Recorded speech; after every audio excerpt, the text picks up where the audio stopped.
And without further ado, let's welcome Sir Eddie Hearn to the show. How are you? Eddie, how are you, mate? I'm all right. I'm just off the golf course. This is why a slightly strange attire. But Eddie, it's always a pleasure talking to you, brother. And you, my friend, and you. How's things? Things are well. Eddie, congratulations. We are super excited to hear of all the news that just got released with Matchroom and all these big fights coming up. Expand on these fights coming up. It's just super exciting for boxing all over the world.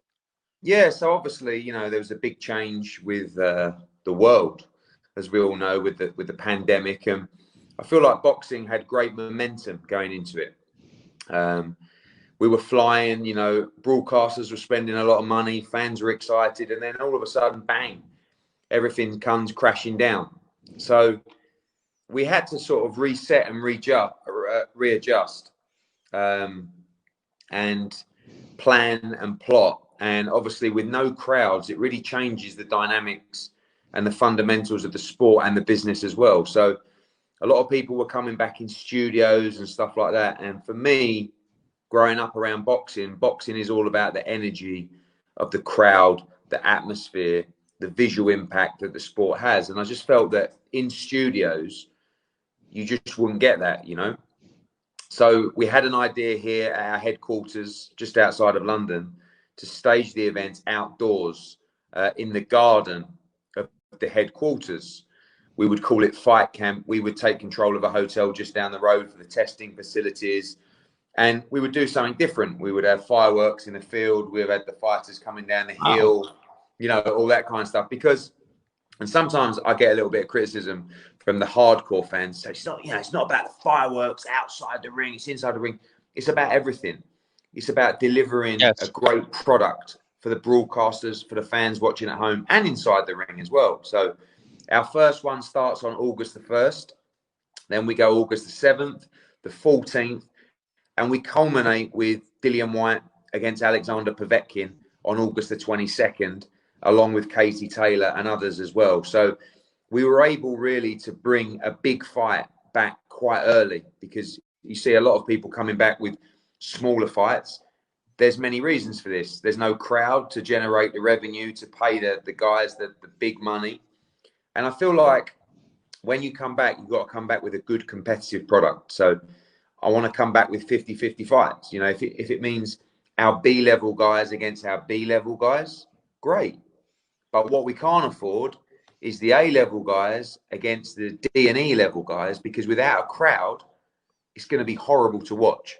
And I think Top Rank, you have to commend Top Rank, for coming back, 100%. But we've learned a lot from what they've come back with, and some's been good, some's been bad, but they've done a really good job, But we've been able to just sit back a little bit and say, okay, this works, that doesn't work, and I feel like we're in a good position. In America, we come back on August the 15th with one of my favorite fighters at the moment, Julio Cesar Martinez, WBC flyweight world champion. He'll fight McWilliams Arroyo, a mandatory defense. We have Cecilia Breakhouse against Jessica McCaskill for the undisputed women's world championship. So we come back with a world championship double header in our first show back. I think that's important. That's outdoors in Tulsa, in Oklahoma. So, it's just about being creative. It's about thinking on your feet and obviously working with everything that's going on right now, because it's a moving beast, in terms of restrictions, easing up over here in the UK. And then you read every day things getting a little bit worse in certain states in America. So you've got to just watch, sort of follow the action. And it's just important that we come back with quality and we try and keep the momentum going for the sport, which we've been working very hard to try and maintain for the last probably 10 years. That's beautiful. Eddie, before all this happened, I had the honor to go to the O2 Arena. When I saw you up there, it was for Progress and Taylor. Yes. That was such a big card. And fighters on that card, the Connor Benns, the fighters on the undercard, are these are the fighters we're going to see mostly showcased in some of your camps, your fight camps? Yeah, Because let me tell you, definitely. I was Yeah. totally impressed by them. Yeah, I think definitely. I mean, outside, we come back with 4 shows in the UK. The first 3, still big name guys, the guys you mentioned, but the final one will be a pay-per-view event with White against Povetkin and Katie Taylor. That will be the big names.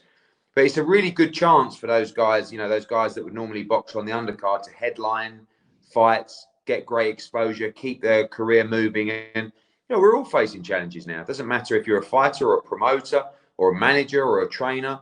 The world wasn't what it was 4 or Right. 5 months ago. So, there's a lot of talk at the moment about fighters taking reduced purses and stuff like that. And it's not, I do think fighter purses were getting out of control, but it's not really a long-term Right. issue. I think it's a Correct. shorter-term issue to say, look, if you want to fight now, obviously we've got no gate. So the revenue is significantly less. So Yes. there will be times where we'll be going to fighters and try and say, if you want to box now, here's our new offer,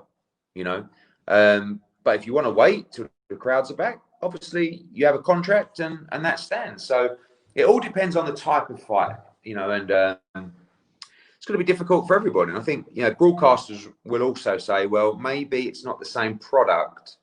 If you look at a fight like Canelo, for example, will a broadcaster say, well, Canelo behind closed doors isn't really the same product as Fight Week in Vegas at the MGM with Correct. 15,000 fans and 5,000 at the weigh-in and the energy and the hype and the excitement. And they've got a point, So it's very challenging for everybody. Yeah, we know sometimes it's weird as it sounds, Eddie, it can be a bipolar sport. Everybody's happy, then everybody's not happy. Yeah. So at the end of the day, I truly commend you and Matchroom for making those announcements, because give me some feedback on some of the reactions to your fighters, because I know there's so many of them just itching to get back in the ring. I think it's a bit of a mixture, really. I think it's the guys who, I think at first everyone was sort of saying, I would rather fight in front of a crowd, so I'll wait. And then when they realised that this was not going to be over in July, Right. now it's a Correct. case of, okay, well, I can't afford to be out for a year or more, so I have to come to terms with fighting behind closed doors. I think as well, there's a difference between getting out during lockdown and doing 3 or 4 runs a week to being in camp. And I think a lot of guys, that's why we've waited a little bit longer to come back, because the fighters, although they want to come back, they do need the time to prepare, and they need their time to spar. People have only been sparring for the last couple of weeks. So, and some people will come back a little bit heavier than expected. So I think it's important to give the fighters the right chance to prepare. There will be fighters that will be slipping up at fight camp. No crowd. Maybe they can't peak like they would in front of 20,000 at the O2. Maybe their preparation hasn't been as good as it normally would be. So, I think it's challenging for everybody. You've got to be professional, whether you're a fighter, whether you're a promoter, whether you're a broadcaster. You've got to stay professional. You've got to stay focused, and you've got to come back as strong as possible. Are you going to have a mixture of stars? I know, of course, the Zone has a team together, but are we going to see stuff like streaming, broadcasting from maybe AJ and stuff like that involved in your shows? I think obviously DAZN will be carrying the fights. Sky Sports will be carrying the fights in the UK. I think that what we need to do now is we need to really dramatise some of the things that we don't normally get to see when we talk about the production values and elements Yes. of boxing behind closed doors. I'm talking about the sounds, the noise of the punches, going into the kidneys or the side of the head, the sound that the fighter taking one of those shots might make as well. When Dillian White lands to the body of Povetkin, Yeah. hearing that, hearing them talk to each other in the ring, hearing the referee talk more, going back to the corner, the hardcore fans always say, I wish we could hear the corners more. Now you're going to hear every word from the corner. We're going to mic up everybody. And I think you're really going to see the raw side of the sport. I've seen it in the UFC, who I think do an amazing job it's strange having no crowd noise. It Yeah, is. But you have to focus on the things that we don't normally get the chance to experience. And that is to exactly. show the rawness and the brutality of boxing. Exactly. Eddie Hearns, listen, thank you. Thank you so much for taking some time to talk to us on the Slip Punches show. We appreciate you. We appreciate Matchroom Boxing for everything that you're doing in the sport, Eddie. Thank you very much. Thanks for the support and stay safe, everyone. Thank you, brother. We hope to have you Cheers. back. Take care. Bye-bye. Bye. Thank you, guys. That was Eddie Hearn, the promoter of Matchroom Boxing. We appreciate him coming on and giving some good insight on Matchroom's fight cards coming up very soon. And from the fight camp, this is great. Like I said, it's great for boxing that we're starting to see boxing opening up just a bit more for everybody. So I'm excited. And with that said, Latinbox Sports, Damon Gonzalez. We'll talk to you later today. Thank you.